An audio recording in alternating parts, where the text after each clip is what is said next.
कर चरण कृतं वा काय जन्म कर्म जम्बा श्रवण नयन जम्बा मानुषं वा परादं वेहितं वा श्रवण में तक्षमस्व। जय जय करुणाब्धे श्री महादेव शंभो। शनि का परिवर्तन और राहु का परिवर्तन वृष राशि में हमने पहले भी कहा, शिव ज्योतिष के माध्यम से वृष राशि वाले जातकों के लिए ये महापरिवर्तन महायोग का निर्माण कर रहा है, महान भविष्य का निर्माण कर रहा है, महान जीवन का निर्माण कर रहा है।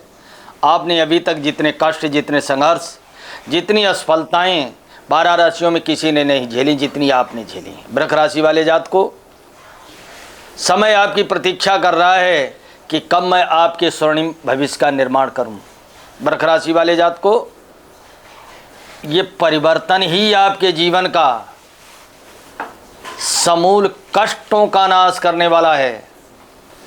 सारी जो प्लानिंग, सारी जो आपकी मनोकामनाएं, सारी जो महत्वाकांक्षी विषय आप अपने मन में संजोए बैठे हो, उसकी क्रिया के लिए, उसे धरातल पर साकार होने के लिए तैयार हो जाइएगा। क्या करेंगे?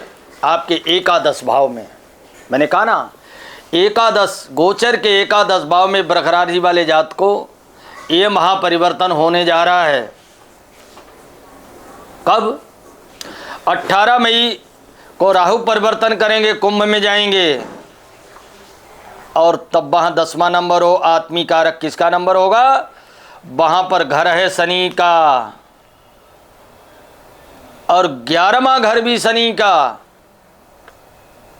जहाँ से व्यवसाय, पेशा, पिता, कर्म सब कुछ देखा जाता है।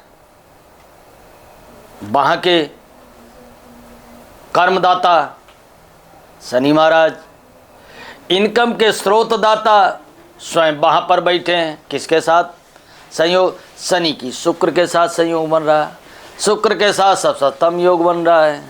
किसके साथ? शुक्र के साथ। शनि और बुध का जो योग है वो कौन सा योग बन रहा है? राजयोग, द्वादशिक राजयोग, त्रयोदशिक राजयोग बन रहा है। शुक्र बुध का योग महालक्ष्मी नारायण योग बन रहा है। अर्थात इनकम में या तो कहीं आकस्मिक आपको धन मिलेगा, या गड़ा हुआ धन मिल सकता है, सोना चांदी कुंटलों के हिसाब से आ सकता है आपके पास। क्या धन, कोई आपको पुरस्कार मिल सकता है राज सत्ता से, शासन और प्रशासन से, किसी सामाजिक कार्यों में किए गए रचनात्मक कार्य अथवा सामाजिक सेवा के क्षेत्र में रहने वाले जो लोग हैं, उनको देश की सर्वोच्च संस्था है उसके द्वारा उन्हें पुरस्कृत किया जा सकता है। सोचिए आप, शिक्षा और संतान अभूतपूर्व सफलताएं प्राप्त होंगी। वृष राशि वाले जात को आपका स्वभाव, चित्त तो अछल प्रपंचों से भरा है, लेकिन वाणी में आपकी नम्रता है।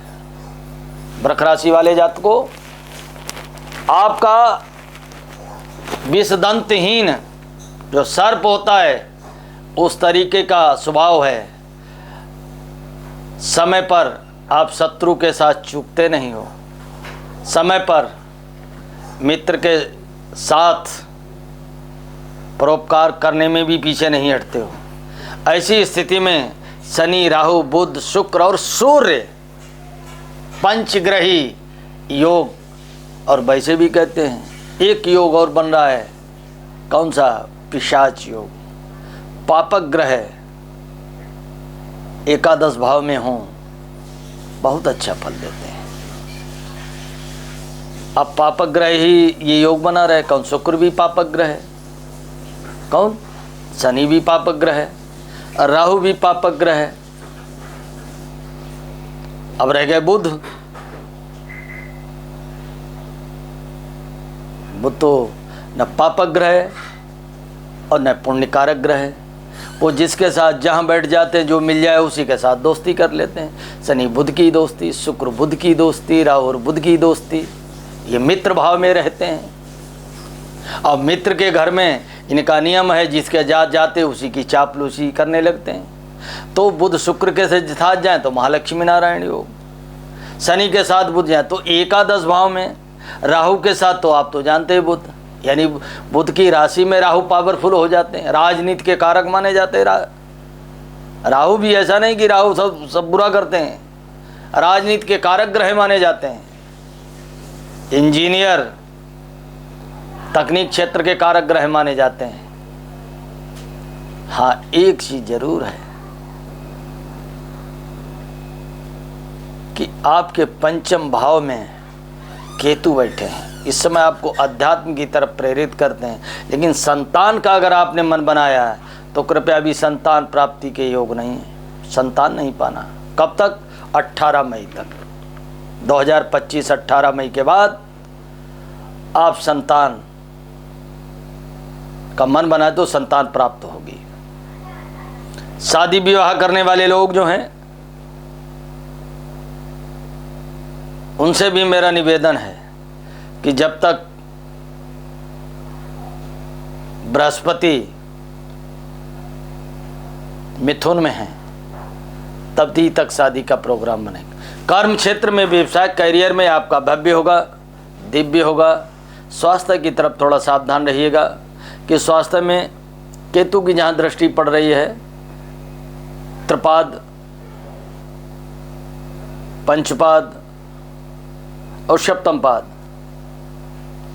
तो केतु थोड़ा जहाँ दृष्टि डालते हैं वहाँ पर केतु करें खेत और राहु करें घाव, तो इनसे थोड़ी सावधानी। मोटर वाहन इत्यादि कम से कम चलाइएगा, सावधानी। वैसे वृष राशि वालों के लिए 2025 स्वर्णिम भविष्य का हर क्षेत्र में निर्माण करने, इससे बढ़िया ये वर्ष वृष राशि से उत्तम, सर्वोत्कृष्ट, श्रेष्ठ हो ही नहीं सकता है। इसलिए वृष राशि वाले जातकों से मेरा निवेदन है, करें क्या, करना आपको क्या है। मैंने कहा ना, शनि का तो निरंतर आपको अगले 2.5 वर्ष तक पूजा पाठ में, क्योंकि आपकी राशि शुक्र है और आपके स्वामी शनि के साथ हैं, तो आपको स्वाभाविक शनि का शिवलिंग की उपासना करें, शिव और पार्वती की उपासना करें, वैभव लक्ष्मी का व्रत करें। देखो, आपको अर्थवित्त की जो समस्या हैं वो चुटकी बजाते ही 18 मई के बाद शुरू तो हो जाएगा, 29 मार्च से 18 मई के बाद अपने आप भव्य दिव्य रूप से सारी समस्याओं का समाधान। हाँ, मदिरापान नहीं, मांस सेवन नहीं, मछली इत्यादि खाते हैं छोड़ दें। राहु जब बैठे हुए हैं तो प्रयास ये करें, राहु लहसुन प्याज के कारक ग्रह, जो भी लहसुन प्याज ज़्यादा खाते हैं राहु उन्हीं को ज़्यादा परेशान करता है। तो वृष राशि वाले जात को लहसुन और प्याज यदि खा रहे हो तो छोड़ दो, क्या करें, शाकाहारी बन जाओ। भगवान शिव और पार्वती इन दोनों के उपासक बनो और विशेष का प्रयोग करो। शुक्रवार को वैभव लक्ष्मी का व्रत करो, चमेली की जड़ गले में डालो, पीपल के नीचे दीपक जलाओ। शनिवार वाले दिन काले कुत्ते को सरसों को तेल में चुपड़ कर रोटी खिलाओ, हो सके तो चांदी का कड़ा पहनो, नहीं तो रागे का कड़ा पहनो। क्या अगर आपके अंदर सामर्थ्य हो तो आप ब्लू या ब्लैक डायमंड धारण करें। कौन सा? ब्लू या ब्लैक, काला अथवा नीला। नीला डायमंड या काला डायमंड आप धारण करेंगे, आपके जीवन की सारी समस्याओं का, संपूर्ण जीवन का ये 2025 इतनी ज़बरदस्त आधारशिला रख देगा। यदि भविष्य में कभी कोई बुरा समय आ गया तो आपका कुछ नहीं बिगाड़ पाएगा। धन्यवाद।